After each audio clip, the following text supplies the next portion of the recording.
Ladies and gentlemen, welcome back to another episode of the Pitch Side, the podcast. I'm your host, the HOD of the BSB. Like, share, and subscribe to the channel. Enable notifications to receive the updates of the podcast and the other videos on this channel. Follow us on social media at SidePSB on Twitter and at PitchSidePod on Instagram. Listen to the podcast on Spotify, Google Podcast, or any other platform. Join us for more. You are absolutely welcome.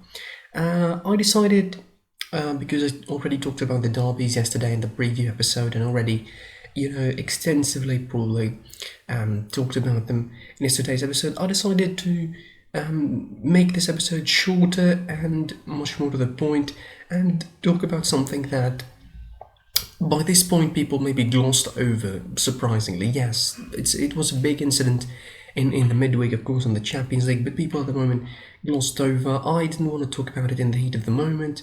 I wanted to, wrap my head around the situation, have my arguments for both the sides of the fence, and then start talking really about how, important or how hard is this year. So, for those people who've been under a rock, really, who missed this incident somehow, in the Champions League game between Istanbul and Başakşehir, who travelled to face PSG at the Parc des Princes on Tuesday, Dembaba was sitting on the bench, of course, alongside the staff of Istanbul Başakşehir, including the assistant manager Pierre Webeau. The referee decided to send off Pierre Webeau, and he went to the assistant referee, actually the fourth referee, the Romanian referee, Cristian Lucescu. We'll mention his name really, name and shame. This is our policy here. He went to the fourth referee and asked him who should we send off, and he used, he used a word in a racial context. I'm not going to say that the word itself is a racial slur, because by this point, I think we passed the fact that the word Negro, for example, is a racial slur. He said, he pointed at Pierre Webeau and said that. That is apparently what we heard. That's the version we all know now. We don't really know much about what he said afterwards, the way he said it. Maybe this is going to be something deeper than that, and the situation just exploded in his face. Pierre Webeau just went hammers on him. Dembaba came in to defend, of course, his assistant coach, and throwing all sorts of shades at the referee, really telling him why you should call me the black guy when you don't call a white guy by their race, really, why you have to bring race into it. And in some way, he's right and it's justified, really. And a good, very honourable move, I would say, from both sides. They walked off the pitch together, and they refused to continue the game because of this racist incident, of course. Now, the actual version of what happened, we still don't know. The Uefa said that they're going to investigate. I don't know. Maybe we'll forget about this in 6 months' time. Nobody's going to gloss over, because there were lots of incidents that Uefa said that they're going to investigate, but they didn't. And we don't have the results of those investigations at the moment, so we don't know exactly what is going to happen in this one. So I think we should bring both arguments to the occasion, both sides of the fence, really. And I know you might say, okay, how are you going to stand with the referee? But let me tell you something. I'm not standing with the referee. I'm just putting it out there to you so you can, make your own argument and wrap your head around the situation. So we're going to give both sides of the argument, we're going to give both sides of the situation here, and we'll leave you to decide, really, which version you wanna stand by. I think, and I'm not going to say in defense of the referee, because for some reason it feels like it's indefensible what the referee has done. But I think maybe his intention wasn't really that racist. Maybe he didn't intend to use the word in the racial context, really. Maybe he just wanted to, point out the fact that, that Pierre Webeau is distinguishable in some way from the other players. I mean, I know what I'm saying might not make sense to you if you're listening, but, I mean, also, you cannot. I mean, if for example you're walking down the street and you, of course you're pointing, and there's three people who, for example, robbed you, and you know one of them, and how you can describe, for example, the police? Like you can describe, how they look. For example, if the guy is a red-haired guy or a is a black guy, you can describe him. You're gonna say that he is a black guy or he is a red-haired guy. So I mean, okay, context is king, maybe, but again, might be it might be that we don't know what actually happened. I mean, we saw the videos, we saw the footage.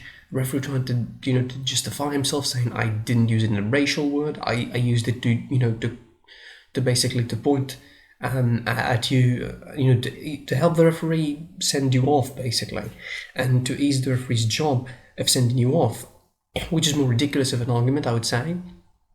But still, we don't know what happened. Maybe there's something deeper than that. At the moment, we should stand with Dimbaba. That is what it is. At the moment, we should stand with Dimbaba.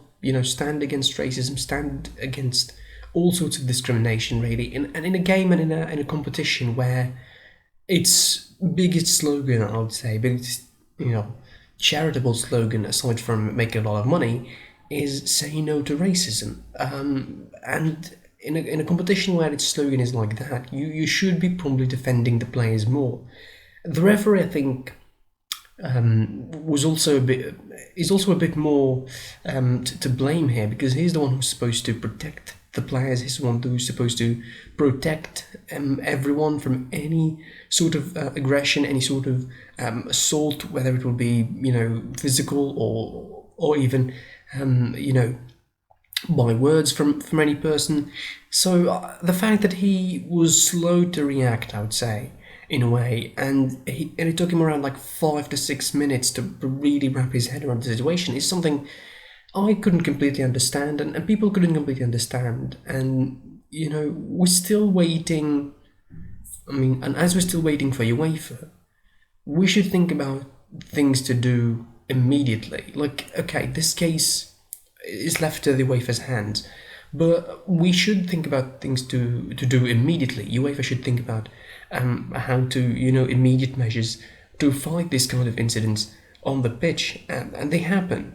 And they happen a lot. Like, this is not the first time. Maybe this will be a milestone. Maybe this will be sort of a turning point in these kind of incidents. A turning point in how UEFA deals with this racist incident on the pitch. But it's not the first time. And I assure you, and I swear to you, it's not going to be the last time.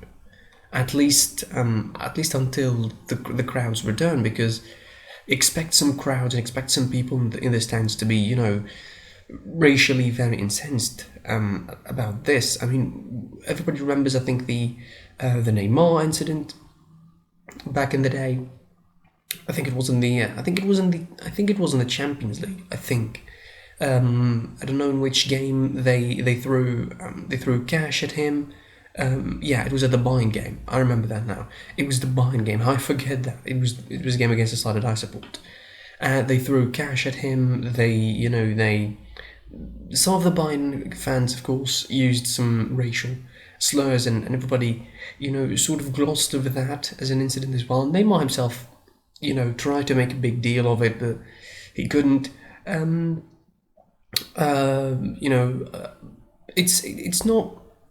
It's not easy, to resist these things. It's not easy to end racism. And on the pitch, at least, the referee should be responsible. But off the pitch, UEFA must take some serious measures to deal with this. They have to take some serious decisions to fight racism, to encourage players to be more respectful, to encourage referees to be more responsible, encourage all sorts of solidarity. I mean, clubs also must be responsible. They must have some sort of stand and stance against this. They need to instill that mentality into their players and into their staff. Football in 2020 shouldn't have these kind of problems. I mean, the last thing 2020 you would want to think about is racism, although other incidents rather sorry, of accidents and big events in certain parts of the world certainly justify the fact that racism is not over yet, and we're still going to deal with its effects for maybe a couple of centuries more, at least in the near future. As I said, I think UEFA should take some serious measures to fight racism. More restrictions really. The fact that maybe this thing is going to be like fining a referee. Maybe there's going to be like just fining him, stopping him from refereeing for like 1 year or something, and then he returns. I mean, if it turns out to be that he said something way more serious than just the word, the N word, I'm not going to say it again. He should be banned for life. He should be banned for life. He should not referee anymore. And he should, take the responsibility and assume the repercussions of what he did. As for the players, I want to focus on some players that didn't react as quick as possible, because the first players you saw are Neymar and Mbappe, are the ones who react. And I think you will understand easily why Mbappe would react and Neymar would react. They can easily relate to that, I'm sure. Like, Mbappe is from Cameroonese descent, and his dad is Cameroonian, so you'd understand why he's going to react to that, and he is going to be very relatable. And for Neymar, he's Brazilian, also you can understand why he would relate to that. The other players reacted slowly, which is very, very weird, but in the end, of course, they walked off the pitch together, which was a nice movement. I think it was a historic movement. I don't think that it ever happened. I mean, sometimes players walk off the pitch, sometimes one team walks off the pitch, but the two teams walking off the pitch together in unity, that was really, really cool. In the end, to wrap it up, make this episode short and sweet, really, racism is forbidden. We shouldn't have this problem in football. I mean, we can talk about it in all other contexts, but it shouldn't happen. It shouldn't be in football. It shouldn't exist anymore. I hope with the return of the crowds, we don't see that kind of events anymore. I mean, it's just jarring to watch a football match and then witness something like that happen to a player or a coach or anyone, or even a referee sometimes would be racially abused for that. So, in the end, hopefully UEFA would do something significant. Hopefully they would take some serious measures to deal with this, not just, fine the referee 1,000 euros, for example, and just ban him for 6 months. I mean, if it turns out to be that he said something way more serious than that. In the end, as usual, I remind you to like, comment on the video, share, subscribe to the channel, enable notifications to receive the updates on the episodes of the podcast. Follow us on social media. I'm at SidePSP on Twitter and at PitchsidePod on Instagram.